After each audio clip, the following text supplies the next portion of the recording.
A paz do Senhor, Jesus, irmãos. Voltamos a falar sobre a Cristologia e agora nós vamos fazer a parte 2.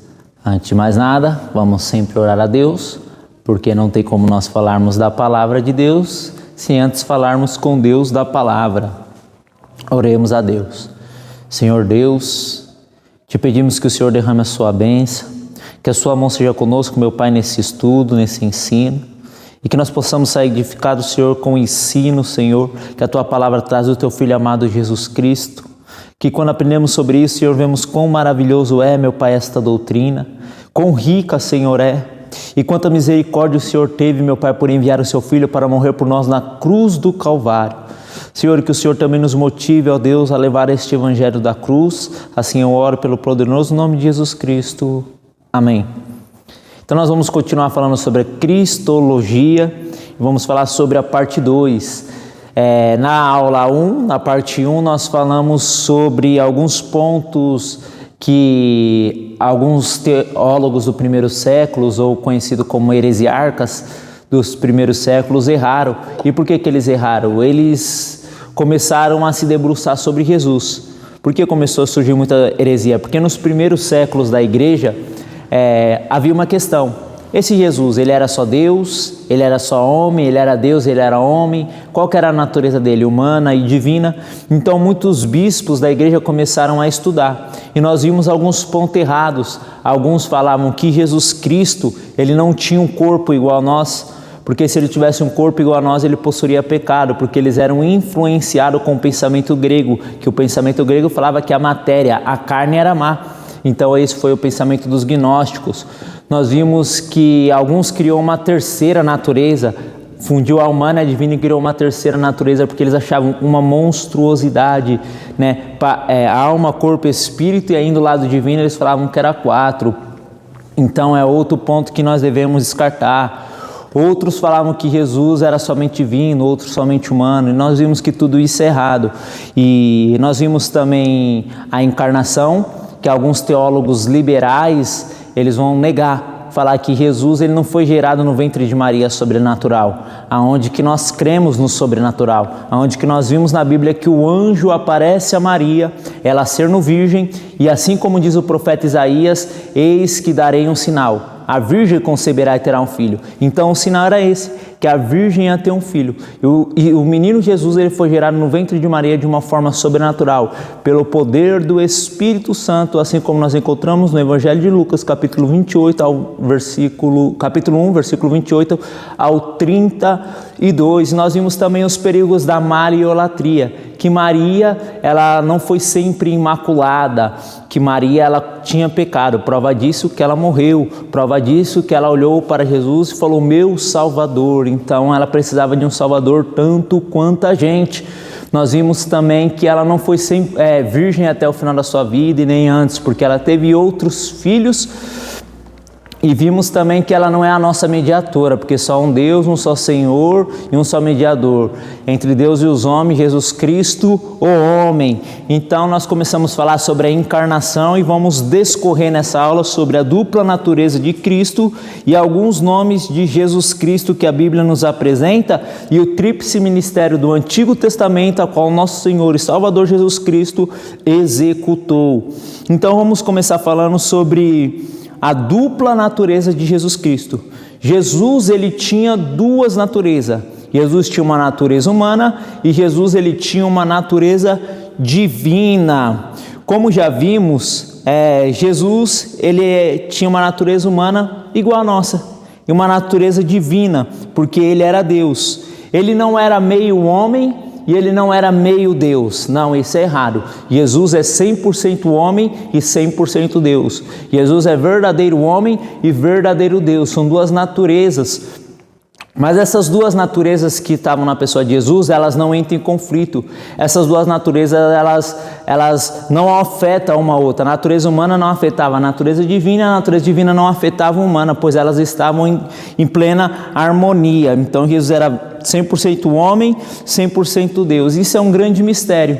Isso é um grande mistério ao qual nós não conseguimos compreender. Nós compreendemos pela fé e aceitamos pela fé, porque a Bíblia fala isso, E o termo usado para essa dupla natureza de Jesus Cristo é o termo hipostasis. O que significa hipostasis? É o que os teólogos vão chamar de união hipostática. O que é a união hipostática? É a união das dupla natureza de Jesus Cristo, humano e divina, ou seja, a união hipostática. Unido na pessoa de Jesus, a natureza humana e a natureza divina. Vamos começar olhando Jesus como homem. Jesus como homem, ele foi igual a todos os seres humanos. Quando nós olhamos para os evangelhos que relatam a história do nosso Salvador, nós vimos que Jesus era um homem igual a todos os seres humanos, igual a todos os homens. E é interessante quando você olha naquele episódio a qual Jesus ele está saindo do Getsemane, que vem ali Judas com aqueles soldados para prender Jesus, ele chega e ele beija Jesus e ele fala para aqueles soldados que aquele quem ele desse um beijo, esse seria Jesus. O que nos faz refletir sobre isso? Que Jesus era um homem comum como todos os outros, ou seja, ele não se destacava dos outros, mas ele era um homem comum, um homem simples, né? Um homem normal daquela época. Então por isso que Judas beijou, porque nisso nós conseguimos entender que Jesus era um homem normal. Jesus era igual a todos os seres humanos, mas sem pecado. Jesus ele não possuía pecado. E por que ele precisava ser homem? Ele precisava ser homem para morrer pela humanidade. Pois o pecado, ele entrou no mundo por um homem, e pela justiça de Deus precisava morrer um homem. Ou seja, Adão ele foi o nosso representante, ele é o nosso cabeça lá no Éden. E quando Adão pega, todos os homens pecaram. E para satisfazer a justiça de Deus, Deus enviou seu Filho para morrer pelos nossos pecados.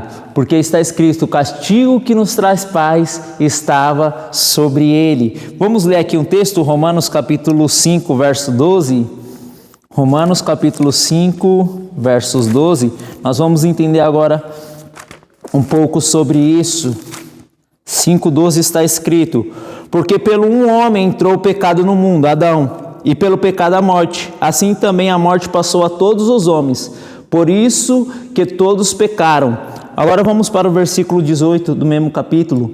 Pois assim como por um só homem, por um só veio a ofensa, veio o juízo sobre todos os homens para a condenação. Assim também por um só ato de justiça veio a graça sobre todos os homens para a justificação da vida. Que texto maravilhoso. Olha o que Paulo está falando no versículo 18. Que como pelo um homem entrou a ofensa, ou seja, o pecado, a morte veio para todos os homens. Mas pelo um único ato de justiça por Jesus Cristo veio a graça sobre mim e sobre a sua vida. E assim nós somos justificados por Deus.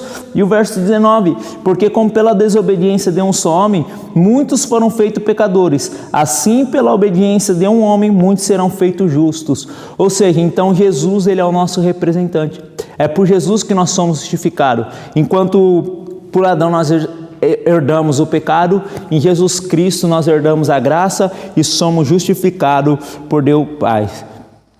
Então nós já vimos que Jesus ele precisava ser humano para morrer pelos nossos pecados, porque foi pelo um homem que entrou o pecado. E como homem Jesus nasceu, todos os seres humanos nascem, Jesus cresceu e Jesus morreu. Como homem ele teve sentimento, como homem ele se cansou, como homem ele se alegrou e etc. E por aí vai. E agora nós vamos olhar alguns textos que mostram que Jesus Cristo ele era homem. Ele nasceu de uma mulher. Embora foi algo sobrenatural gerado pelo Espírito Santo, seu nascimento foi normal, que nem todos os bebês. Vamos lá em Lucas capítulo 2, verso 6 e 7, isso mostra que Jesus, o lado humano de Jesus, é o que nós vamos ver agora, o lado humano do Senhor Jesus Cristo. Lucas 2, o 6 e o 7, está escrito: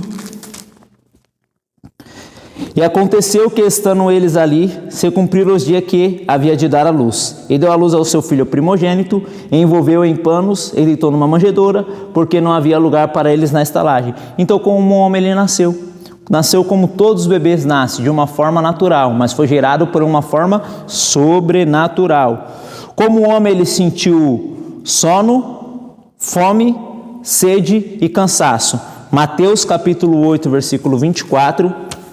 Vamos ver agora mais um texto que mostra a humanidade de Jesus. 8, 24 está escrito: Eis que no mar se levantou uma tempestade, tão grande que o barco era coberto pelas ondas. Ele, porém, estava dormindo. Todos os seres humanos dormem. Isso mostra o quê? A humanidade de Jesus. Perceba, nosso Senhor estava dormindo. Ainda mais, João 19, 28. João 19, 28. Mais um texto que mostra o lado humano de Jesus. Está escrito: depois, sabendo Jesus que já todas as coisas estavam terminadas, para que se cumprisse a Escritura, disse: tenho sede.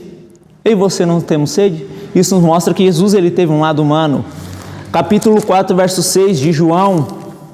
Olha que interessante. Estava ali a fonte de Jacó. Quem estava na fonte de Jacó? Jesus. Pois cansado do caminho, assentou-se assim junto à fonte. Era isto quase a hora sexta. Então, isso, se Jesus cansou, logo ele tinha um lado humano.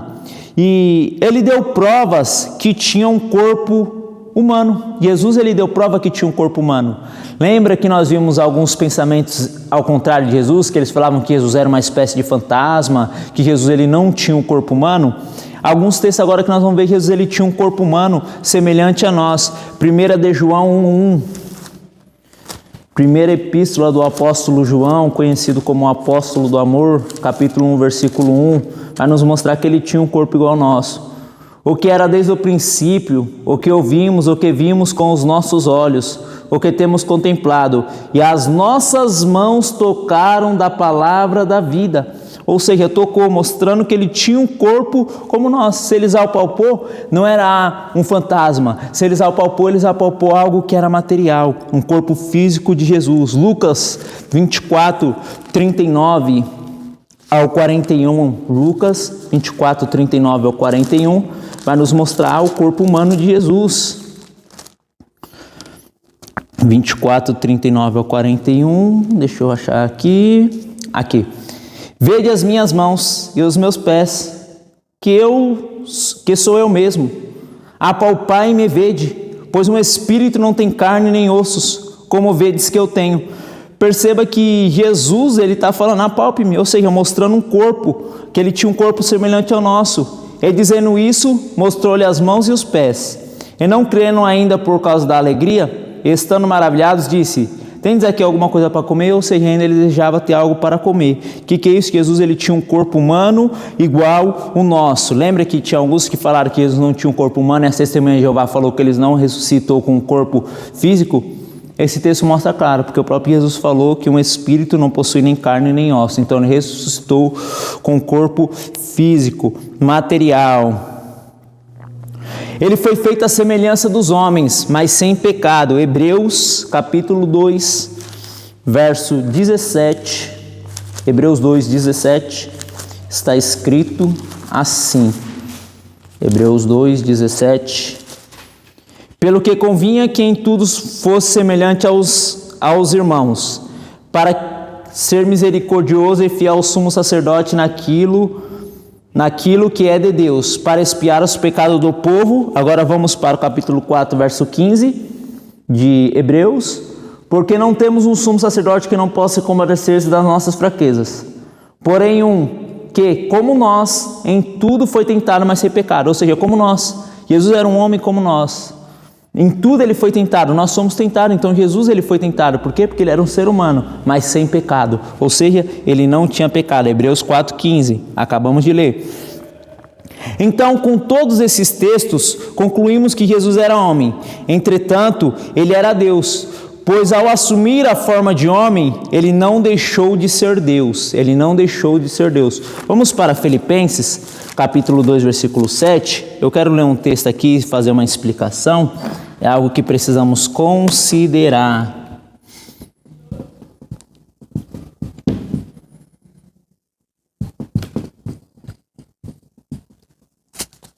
Tem uma coisa que é chamada teoria quenótica. Eu vou falar sobre ela agora, mas vamos ler aqui o texto. Filipenses 2,7. Mas aniquilou-se a si mesmo, tornando a forma de servo, fazendo semelhante aos homens. Então nós vimos que Jesus ele tinha um lado humano.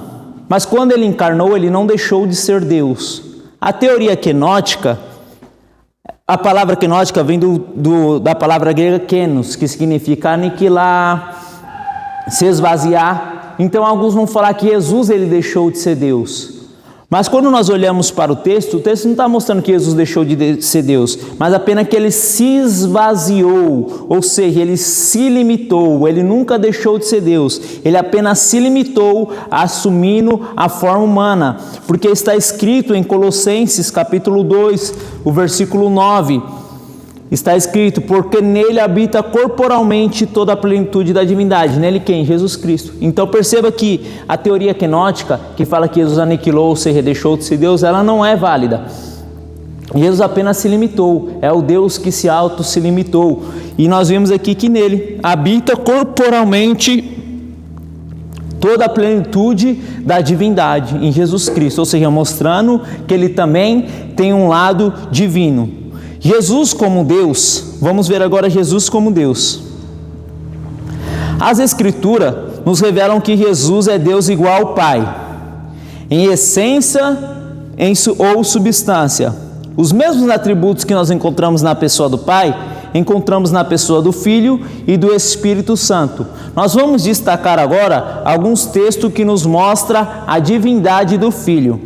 Em Mateus capítulo 1, versículo 23, agora nós vamos ver o lado divino de Jesus Cristo. Mateus 1, 23 vai nos mostrar que Jesus era Deus. Olha que interessante o texto vai falar. Eis que a Virgem conceberá e dará à luz um filho, e chamá-lo-ão pelo nome Emanuel, que traduzido é Deus conosco. Emanuel significa Deus conosco, mostrando que Jesus Cristo era Deus. Essa é uma citação de Isaías capítulo 7, versículo 14. Ou seja, é um cumprimento de uma profecia do Antigo Testamento. Tomé também chama Jesus de Deus. João 20, 28. João 20, 28, Tomé também vai chamar Jesus de Deus, mostrando que o seu lado divino. Ao que está escrito, Tomé respondeu e disse, Senhor meu e Deus meu. Então mostrando o quê? O lado divino. Então Tomé chama Jesus de Deus. Mateus capítulo 1, versículo 3 vai falar que Jesus é Deus. Ou seja, e como Deus, ele tinha um atributo igual ao Pai, que é a eternidade. Vamos lá ver João capítulo 8, versículo 58. Evangelho de João capítulo 8, versículo 58. Está escrito, disse-lhe Jesus, em verdade vos digo que antes que Abraão existisse eu sou. Abraão vai viver 1500 anos antes de Cristo. E Jesus estava falando que antes que Abraão existisse, ele era. Aí o que os judeus fazem? Os judeus pegam pedra para apedrejar Jesus. Por que eles pegaram em pedra para apedrejar Jesus? Porque eles entenderam que Jesus blasfemava. Porque eles vão falar, como ele sendo um homem, se igual a Deus. Então o que isso mostra? A eternidade de Jesus. Jesus sempre existiu. Jesus, ele sempre existiu. E ele está fazendo uma citação ao Deus. Lembra ao Deus de Israel? Que Jesus é a segunda pessoa da Trindade. Lá em Êxodo capítulo 3, versículo 14, o que Deus fala para Moisés? Eu sou, te enviou. Então Jesus está falando, eu sou, mostrando que ele é Deus igual ao Pai, em essência, em substância, e aqui nós vemos a sua eternidade, que Jesus, ele sempre existiu, e se ele possui eternidade, então ele era Deus. João capítulo 1, versículo do 1 ao 3, no princípio era o Verbo, e o Verbo estava com Deus, e o Verbo era Deus. Ele estava no princípio com Deus, todas as coisas foram feitas por Ele, e sem Ele nada que foi feito se fez. Ou seja, Jesus ele criou, e se Ele criou, Ele é Deus. Ou seja, já na eternidade Ele estava com Deus, né? Jesus também falou, Pai, volta a me dar aquela glória, a glória que eu tinha contigo antes na eternidade, mostrando a eternidade de Jesus. E Jesus possuía a glória, Ele era Deus. Então agora nós vimos a eternidade, mostrando que Jesus era Deus. Esses textos nos falam isso. Agora vamos ver sobre a onipotência. Mateus capítulo 28, versículo 18. Jesus disse assim, é-me dado todo o poder no céu e na terra. Se Jesus falou que é dado todo o poder e quem só possui todo o poder é Deus, mostra-nos que Jesus ele tinha um lado divino. Mostra-nos que Jesus era Deus igual ao Pai. Mateus 28, 18 vai falar isso. Então Jesus ele era onipotente. Se ele era onipotente, ele era Deus. Isso é o lado divino. Onisciência. Mateus 17, 27 vai mostrar que Jesus é onisciente. Mateus 17, 27 está escrito, mas para que não o escandalizemos, vai ao mar, lança o anzol, tira o primeiro peixe que subir, e abrindo-lhe a boca, encontrarás um estarte.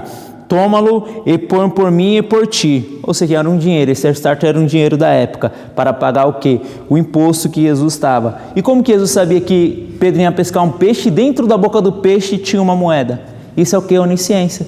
Isso é onisciência, Jesus é Deus. Ainda mais, o Evangelho de João vai falar, quando aquela mulher samaritana chega para conversar com Jesus, Jesus fala, você já tivesse 5 maridos, e o que você tem agora não é seu. Como que Jesus sabia que aquela mulher já tinha 5 maridos?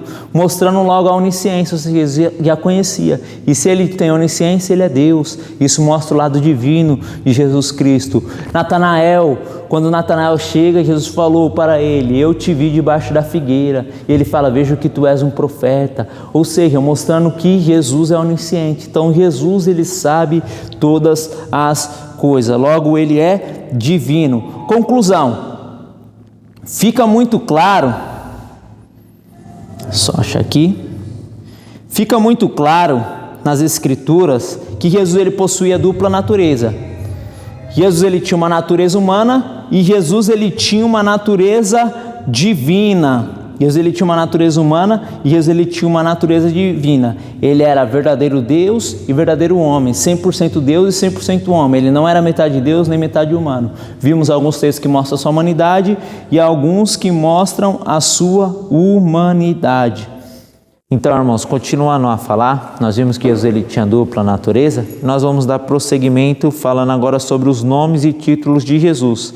A Bíblia apresenta Jesus por alguns nomes, e eles são muito importantes para nós poder entender o que cada nome quer dizer. Quando o autor sagrado chama Jesus de Cristo, há um significado muito importante por trás desse nome Cristo. Quando ele chama de Senhor, há também uma intenção do autor por chamar Jesus Cristo de Senhor. Então nós vamos olhar alguns nomes e começar pelo seu próprio nome, Jesus. Jesus era um nome comum. Alguns vão falar que Jesus era o 5º ou o 6º nome mais comum daquela época. O nome mais importante nos tempos de Jesus era o nome de Judas. Por isso que nós encontramos muito Judas. Eu acho que é 5 que nós temos no Novo Testamento. Porque lembra do período interbíblico? Esse período interbíblico é o período entre o Antigo e o Novo Testamento. Nesse período de 400 anos, se levantou um homem chamado Judas Macabeu, que liberta o povo de Israel, liberta o povo judeu. Então, ele era tido como um herói. Então, todos os pais colocavam o nome de seus filhos de Judas. Depois, esse nome pega um sentido negativo, porque Judas traiu Jesus, e hoje nós não encontramos mais ninguém chamado Judas, nós encontramos um pastor Judas. Você já precisa chegar na sua igreja e falar, está conosco nessa noite o irmão Judas para ministrar a palavra. Então ficou um nome meio estranho depois disso, mas era um nome popular no tempo de Jesus, era um nome famoso por Judas ter libertado o povo de Israel. Jesus vinha lá para o 5º e para o 6º. Então Jesus era um nome comum da época dele. Assim como hoje nós temos Maria, José, Roberto, são pessoas que nós encontramos com esse nome em todas as partes. Assim era Jesus, todas as partes encontramos alguém com o nome de Jesus. E o nome de Jesus revela também o seu lado humano. Como nós já vimos a dupla natureza de Cristo, então pode representar isso. E o nome de Jesus, além de revelar o seu lado humano, quando ele é acompanhado com Jesus Cristo, quando é Jesus Cristo, ele quer revelar algo muito especial para nós. Quando está Jesus Cristo, o Cristo, quando ele compõe o nome próprio, que é o nome de Jesus, está mostrando um título. Cristo não é simplesmente um nome, mas está mostrando um título. Que título que é esse? Isso está mostrando um título que nós vamos ver daqui a pouco, ou seja, ligado nos mostra que é o Filho de Deus bendito. Então, quando a Bíblia fala de Jesus, mas Jesus Cristo, está mostrando um título, que Cristo é um título, ou seja, é o Filho de Deus bendito. Então, o primeiro nome que nós vimos de Jesus é o nome Jesus, que era um nome popular, revela só a humanidade, mas colocado com Cristo, ele revela o Filho de Deus. Que agora nós vamos ver Cristo. O que significa Cristo? Evangelho de João, capítulo 1, versículo 41. Vamos ler aqui. Nós vamos ver que a Bíblia agora fala de Cristo. E esse nome é um nome muito importante. Evangelho de João, capítulo 1, o versículo 41. Diz a Bíblia Sagrada: E achou primeiro o seu irmão Simão e disse-lhe: achamos o Messias. A palavra Messias no hebraico, ela significa o mesmo que Cristo. Que Messias significa ungido e Cristo também significa ungido. Messias é hebraico e Cristo é grego, Christos. Vamos lá para João 4:25. Está escrito: a mulher disse: eu sei que é o Messias, que se chama Cristo. Eu sei que é o Messias que se chama Cristo. Ou seja, Messias hebraico, Cristo grego, ungido.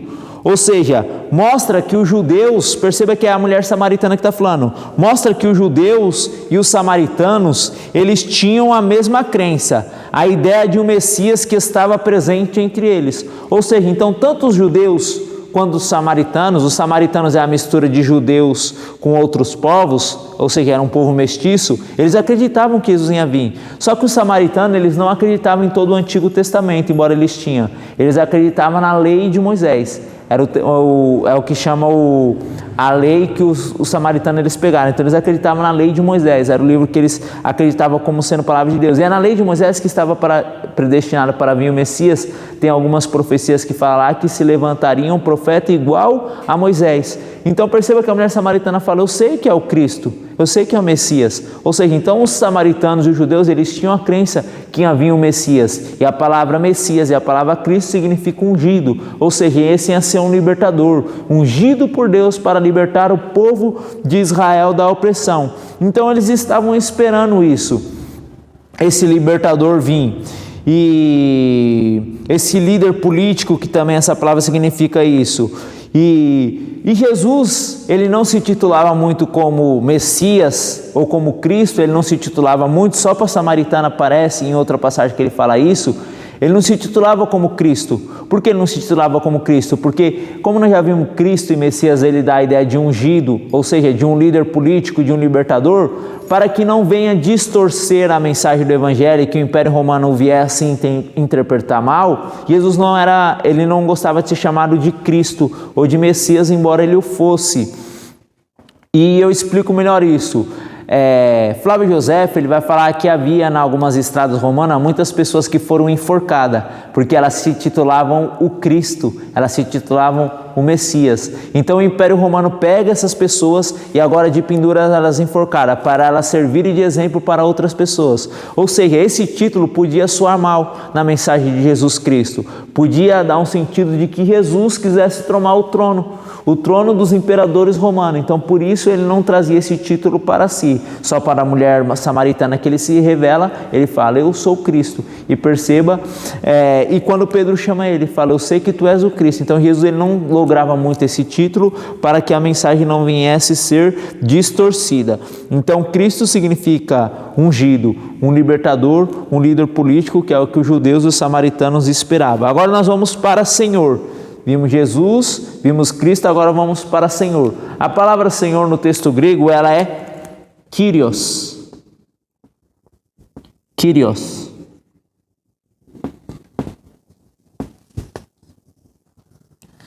Kyrios,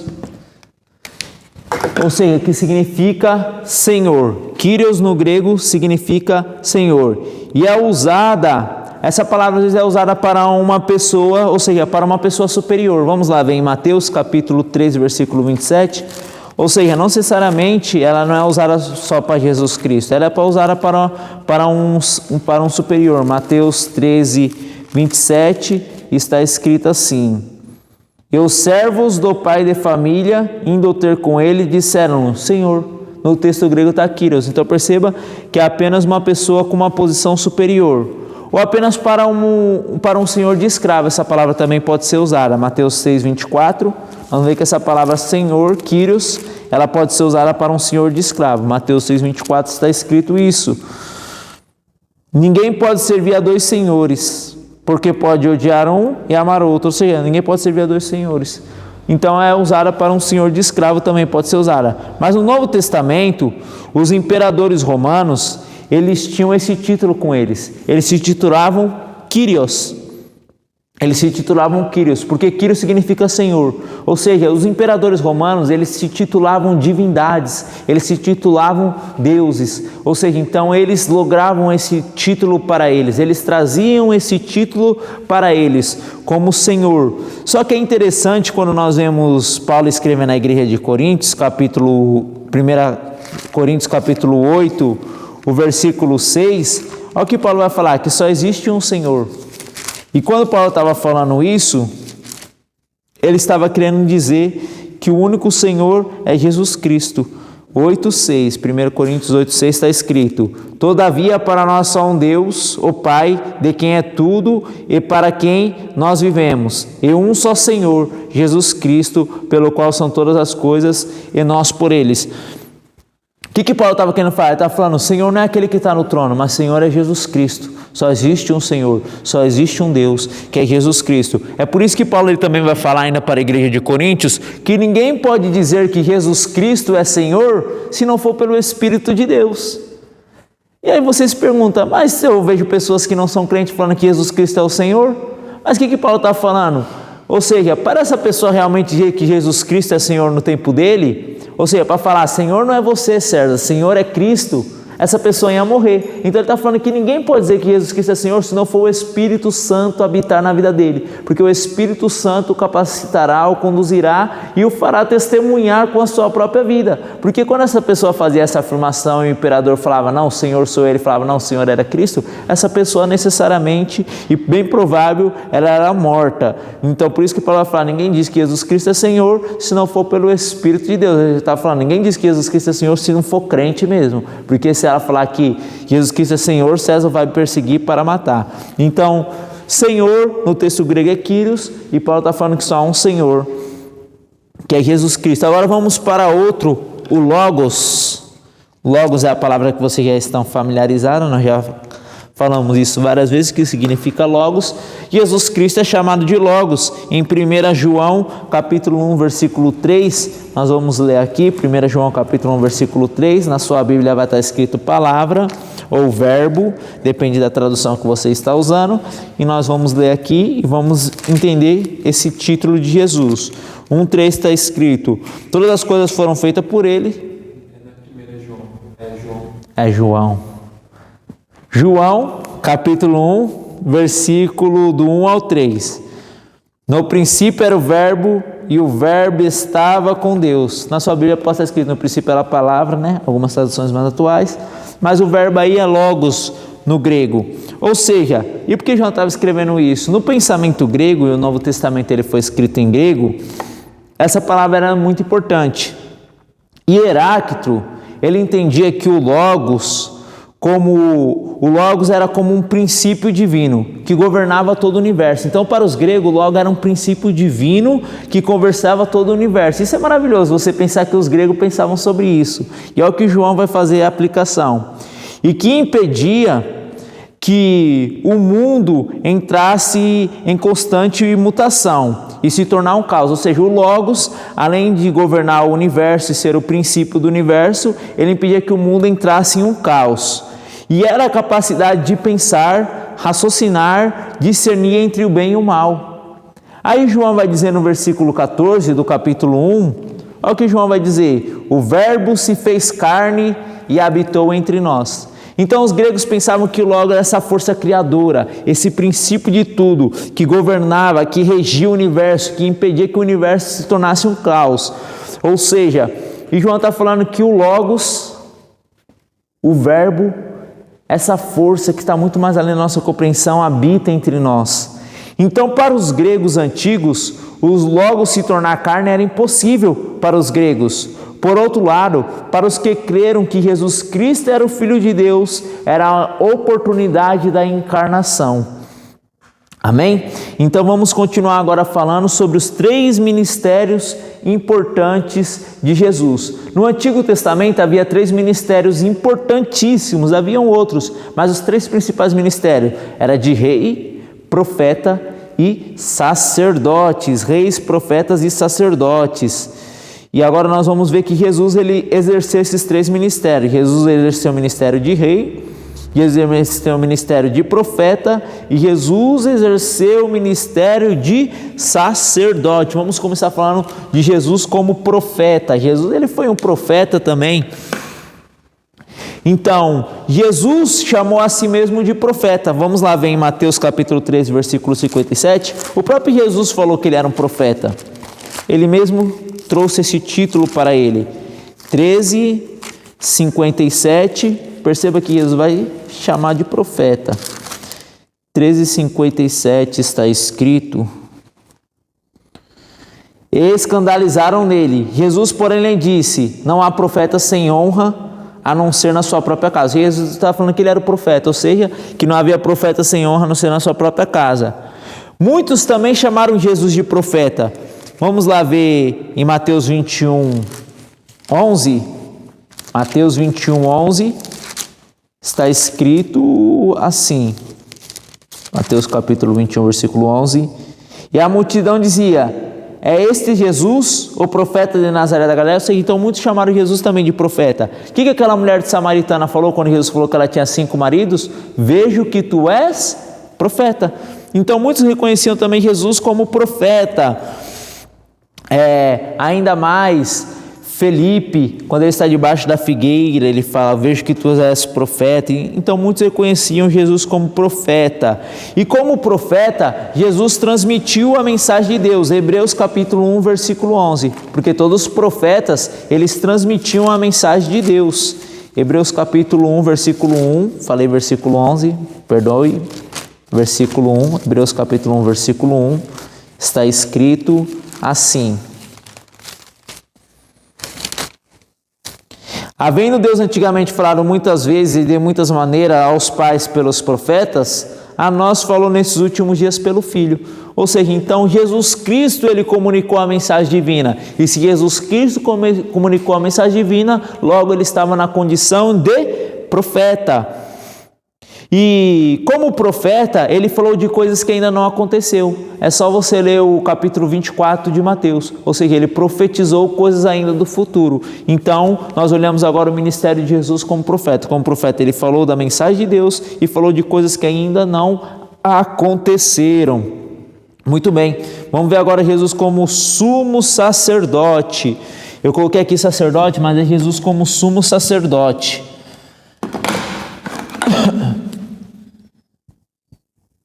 Sumo sacerdote. Então Jesus, além de ser profeta, Jesus ele foi sumo sacerdote. A Bíblia fala que Jesus é sumo sacerdote segundo a ordem de Melquisedeque. Vamos abrir lá em Hebreus 6:20. É interessante quando a Bíblia vai chamar Jesus de sumo sacerdote segundo a ordem de Melquisedeque. 6:20. Está escrito: onde Jesus, nosso precursor, entrou por nós, feito eternamente sumo sacerdote segundo a ordem de Melquisedeque. O 7:21 de Hebreus também vai falar sobre isso. Mas este, com juramento, por aquele que lhe disse, jurou ao Senhor, e não se arrependerá. Tu és sacerdote eternamente, segundo a ordem de Melquisedeque. Então Jesus era sumo sacerdote segundo a ordem de Melquisedeque. E quem era Melquisedeque? Melquisedeque era um crente cananeu, havia crido no Deus Altíssimo. Ou seja, então Melquisedeque ele creu no Deus Altíssimo. É uma figura que nós pouco sabemos, mas ela está lá em Gênesis. Melquisedeque ele era rei de Salém, ou seja, então Melquisedeque, alguns vão falar que ele era um tipo de Cristo, ou seja, apontava para Cristo. Um tipo é aquilo que é anterior e um antítipo é aquilo que é posterior. Antítipo. Então, o tipo é Melquisedeque. Tipo, Melquisedeque. E o antítipo é Jesus Cristo, que é aquilo que vem posterior, é o antítipo. Então Melquisedeque era um tipo de Cristo, ou seja, apontava para Cristo, revelava que havia um sumo sacerdote. Ou seja, Jesus era sumo sacerdote, assim como Melquisedeque, pois de outra dispensação, porque Melquisedeque era um sumo sacerdote de outra dispensação. Perceba que o ministério sacerdotal ainda não tinha sido estabelecido como ofício dentro do povo de Israel, mas haviam sacerdotes, mas sumos sacerdotes ainda só Melquisedeque. Pois na dispensação da lei, o sacerdócio, ele só podia ser exercício por quem era da tribo de Levi. Então, quando a Bíblia fala que Jesus era sumo sacerdote segundo a linhagem de Melquisedeque, ou seja, que Jesus ele não veio da tribo de Levi, mas Jesus veio da tribo de Judá, ou seja, mostrando que o seu sacerdócio era verídico. E o que o sacerdote fazia? O sacerdote tinha que levar o animal ao holocausto e sacrificar. Jesus na cruz do Calvário, que o holocausto simbolizava a cruz do Calvário, Jesus na cruz do Calvário foi o sumo sacerdote, ou seja, foi esse sacrifício, foi o cordeiro que foi levado ao holocausto para morrer pelos nossos pecados. Então perceba a comparação, o sacerdote levava o animal ao holocausto para sacrificar, Jesus foi esse animal, Jesus foi o cordeiro de Deus que foi levado para a cruz. O sumo sacerdote entrava uma vez por ano para fazer expiação. O sangue de Jesus Cristo faz expiação por nós, O sacerdote fazia intercessão pelo povo. A Bíblia diz que Jesus é o nosso intercessor, ou seja, então o sacerdote, o sumo sacerdote, ele fazia intercessão pelo povo. E a Bíblia vai dizer que Jesus, como sumo sacerdote, é o nosso intercessor. Hebreus 7:25. Hebreus 7:25 está escrito: portanto, pode também salvar perfeitamente os que por ele chegam a Deus, vivendo sempre para interceder por eles. Então, ao passo que o sumo sacerdote intercedia pelo povo, Jesus, como sumo sacerdote, está intercedendo por mim e por você. Então, essa é a figura de Jesus como sumo sacerdote. Perceba que é o mesmo ofício que o sumo sacerdote fazia, Jesus fez. E agora Jesus como rei. Vamos ver Jesus como rei. Jesus já nasceu rei. Eu não me lembro na história de alguém ter nascido rei, já me lembro de alguém ter nascido príncipe, mas Jesus já nasceu rei. Evangelho de Mateus, capítulo 2, o versículo 2 e o versículo 11. Os magos, talvez não eram 3, talvez era uma caravana. Tem-se a ideia que eram 3 magos, porque um deu ouro, incenso e mirra. Então daí que tira, mas provavelmente era mais, porque ninguém faz uma viagem que eles fizeram, provavelmente da Babilônia ou da Pérsia, para Israel sozinho, pelos perigos da estrada. Então vamos ver o versículo 2, dizendo: onde está aquele que é nascido rei dos judeus? Então o nosso Salvador, irmão, já nasceu rei. Jesus já nasceu rei, porque vimos a sua estrela no oriente e viemos adorar. E o versículo 11, entrando na casa acharam o menino com Maria sua mãe, e postando-se adoraram, e abrindo os tesouros, lhe ofereceram dádivas, ouro, incenso e mirra. Então Jesus ele já nasceu rei. Os profetas haviam profetizado que Jesus viria como rei. Salmo de número 2, perceba que é um salmo messiânico. O que é um salmo messiânico? Um salmo que fala do Messias, e lembra que Messias era ungido, e era o que o povo de Israel esperava. O salmo de número 2, o verso 6 ao verso 8, está escrito: eu, porém, ungi o meu rei sobre o meu santo monte de Sião. Recitarei o decreto. O Senhor me disse: tu és o meu filho, e hoje te gerei. Pede-me, e eu te darei as nações por herança, e os fins da terra por sua possessão. E o verso 8, foi o que eu acabei de ler. Então perceba que está falando que eu, porém, ungi o meu rei. Quem está falando de Jesus Cristo. Perceba, o meu filho amado que hoje te gerei. Isso nós encontramos lá no Novo Testamento. Então era uma profecia. Ainda mais, Isaías 9:7. Isaías 9:7 é uma profecia de Jesus viria como rei. Do incremento desse principado e da paz não haverá fim, sobre o trono de Davi e no seu reino, para afirmar e fortificar o juízo em justiça, desde agora e para sempre. O selo do Senhor dos Exércitos fará isso. Então perceba que está falando o quê? Que não faltaria um sucessor no trono de Davi, ou seja, não acabaria o reino de Davi, logo Jesus vindo como rei. Após a ressurreição, quando Jesus morre, e quando ele volta para o céu triunfante, e ele é aclamado lá no céu como o rei da glória. O Salmo 24, o verso do 8 ao 10. Então esse salmo mostra Jesus quando ele chega lá no céu, após a sua ressurreição. Quem é o Rei da Glória? Tem até um louvorzinho, você já deve ter escutado, um louvor até bonito. Quem é o Rei da Glória? Quem é o Rei da Glória? Jesus, Jesus, esse é o Rei da Glória. Verso 8 e o verso 10 está escrito: quem é este o Rei da Glória? O Senhor forte e poderoso, o Senhor poderoso na guerra. Levantai, ó portas, vossas cabeças, levantai, ó entradas eternas, entrará o Rei da Glória. Quem é este Rei da Glória? O Senhor dos exércitos, Ele é o Rei da Glória. Aleluia, meus irmãos. Então esse salmo ele acontece quando Jesus ele sobe assunto ao céu, ou seja, então ele foi aclamado após a ressurreição lá no céu, provavelmente pelos anjos como Rei da Glória. E quando ele voltar para esse mundo, ele voltará e se assentará no trono de Davi, e seu reinado não terá fim. O reinado de Jesus Cristo não terá fim. Eu quero ler em Mateus, capítulo 19, versículo 28, está escrito: e Jesus disse-lhes: em verdade vos digo, que a vós que me seguiste, quando na regeneração o Filho do Homem se assentar no trono da sua glória, perceba, se ele vai se assentar no trono, então ele vai reinar. Também vos assentarei sobre os 12 tronos para julgar as 12 tribos de Israel. Mateus 25, 31. Mateus 25, 31 também está escrito. 25, 31. E quando o Filho do Homem vier em sua glória, e todos os anjos com ele, então se assentará no trono da sua glória. Ou seja, ainda vai ter outros versículos que vocês vão ter na apostila, que é Lucas capítulo 1, versículo 32 e versículo 33, que vai falar que ele se assentará sobre o trono de Davi e o seu reinado ele não terá fim, mostrando que Jesus como rei. Então, como rei, Jesus ainda continua reinando lá no céu, mas ele voltará para estabelecer o seu reino aqui na terra. Então, nós não devemos, meus irmãos, esperar a resposta vir de um presidente A, de um presidente B, mas nós precisamos orar sim pelos nossos presidentes. Não devemos fazer guerra entre os irmãos, porque nós estamos num ano de eleição, e aqui cabe um alerta a irmãos que não falam com o outro, porque um vota em um partido e outro vota em outro. Não, a Bíblia diz quão bom e quão suave é que os irmãos vivem em união. Nós devemos orar pela autoridade, ter sabedoria na hora do voto e saber que quem colocará a solução no mundo é o nosso Senhor e Salvador Jesus Cristo, quando vier para estabelecer o seu reino, e nós confiamos nisso, na sua volta, e pregamos o Evangelho, porque é o Evangelho que mudará uma sociedade corrompida pelo pecado. Então agora os exercícios.